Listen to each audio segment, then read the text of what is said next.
Hi friends, இன்னைக்கு நம்ம எல்லாருக்கும் பிடிச்ச chicken gravy எப்படி பண்ணலாம்னு பார்க்கலாம். அதுக்கு ஸ்டவ் ஆன் பண்ணிட்டு pan வச்சிடலாம். pan நல்லா ஹீட் ஆன உடனே ஆயில் ஆட் பண்ணிக்கோங்க. சோம்பு, ஒரு சின்ன சைஸ் வெங்காயம் ஆட் பண்ணிருக்கேன். அப்புறம் பச்சை மிளகாய், ஒரு கொத்து கருவேப்பிலை. நான் இன்னைக்கு 1/4 கிலோ சிக்கன் எடுத்ததுனால அதுக்கேற்ற மாதிரி மெஷர்மெண்ட் சொல்லியிருக்கேன். நீங்கள் எவ்வளோ சிக்கன் எடுத்துருக்கீங்களோ அதுக்கேற்ற மாதிரி மெஷர்மெண்ட்டை அட்ஜஸ்ட் பண்ணி ஆட் பண்ணிக்கோங்க. கல்லுப்பு, இஞ்சி பூண்டு பேஸ்ட், அதுக்கப்புறம் 1/2 ஸ்பூன் மஞ்சள் தூள். சிக்கன் ஆட் பண்ணிவிட்டு ஒரு 2 மினிட்ஸ் போல் க்ளோஸ் பண்ணி வச்சுக்கோங்க. இப்போ ஓப்பன் பண்ணிவிட்டு தக்காளி ஆட் பண்ணிக்கலாம். நல்லா மிக்ஸ் பண்ணி விட்டுக்கலாம். பார்த்திங்கன்னா தெரியும் நம்ம வாட்டரே ஆட் பண்ணல, பட் சிக்கன் தண்ணி அவ்வளோ வருது. இப்போ க்ளோஸ் பண்ணி வச்சு நம்ம வேக வைக்கணும். 1 ஸ்பூன் குழம்பு மிளகாய் தூள், நம்ம வீட்டில் அரைச்ச மசாலா தூள் தான் நான் ஆட் பண்ணியிருக்கேன்.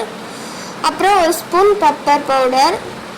உங்கள் காரத்துக்கு ஏற்ற மாதிரி மசாலாலாம் அட்ஜஸ்ட் பண்ணிக்கோங்க. இன்றைக்கி 1/4 கிலோ சிக்கன்றதுனால நான் கம்மியாக தான் ஆட் பண்ணியிருக்கேன். இதே நல்லா காரமாக இருக்கும்.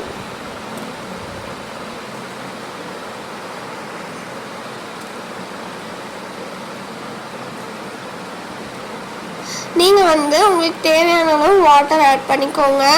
உங்களுக்கு கிரேவியாக வேணும்னா கிரேவி மாதிரி செஞ்சுக்கலாம். இல்லை எனக்கு குழம்பு மாதிரி வேணும்னா எக்ஸ்ட்ரா கூட வாட்டர் ஆட் பண்ணிக்கலாம். இந்த ஸ்டேஜில் கரம் மசாலா கொஞ்சம் ஆட் பண்ணிடுங்க. இப்போ கொஞ்சம் கொத்தமல்லி தூவிக்கலாம். க்ளோஸ் பண்ணி வச்சுருங்க. இந்த ஸ்டெப் ரொம்ப இம்பார்ட்டண்டான ஸ்டெப். இந்த கிரேவிக்கு ரொம்ப டேஸ்ட் கொடுக்கும். ஒரு தாளிப்பு கரண்டி இல்லைன்னா ஏதோ ஒரு வடை சட்டி எடுத்துக்கோங்க. அதில் ஆயில் ஆட் பண்ணிக்கோங்க. ஆயில் ஆட் பண்ணிவிட்டு அதில் நம்ம ஒரு 6 பல் பூண்டை நான் இந்த மாதிரி சின்ன சின்னதாக சாப் பண்ணி எடுத்து வச்சுருக்கேன். அதை ஆட் பண்ணிக்கலாம். அதில் 1 ஸ்பூன் அளவு மிளகாய் தூள் ஆட் பண்ணிக்கிறேன். அந்த ஆயில் எடுத்துகிட்டு இந்த கிரேவியோட இப்போ ஆட் பண்ணிடலாம். இது இந்த கிரேவிக்கு ரொம்ப டேஸ்ட்டு தரும். இந்த ஸ்டெப்பை நல்லா மிக்ஸ் பண்ணிடுங்க. அவ்வளோதான், நம்ம எல்லாருக்கும் பிடிச்ச சிக்கன் கிரேவி சூப்பராக ரெடி ஆயாச்சு. நீங்கள் இந்த ஸ்டேஜில் உப்பு காரம் எல்லாம் கரெக்டாக இருக்கா அப்படி சொல்லி செக் பண்ணிக்கலாம். நீங்கள் உங்களுக்கு எப்படி வேணுமோ, குழம்பு மாதிரி வேணுமா இல்லை கிரேவி மாதிரி வேணுமோ அதுக்கேற்ற மாதிரி நீங்கள் தண்ணி ஆட் பண்ணி ரெடி பண்ணி எடுத்துக்கலாம்.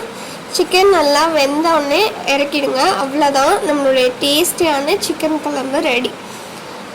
ஓகே, இந்த வீடியோ உங்களுக்குலாம் யூஸ்ஃபுல்லாக இருந்ததுன்னா நீங்கள் செஞ்சு பார்த்துட்டு கமெண்ட் பண்ணுங்கள். எனக்கு கண்டிப்பாக லைக் பண்ணுங்கள், வீடியோவை ஷேர் பண்ணுங்கள், சப்ஸ்கிரைப் பண்ணுங்கள். தேங்க்யூ.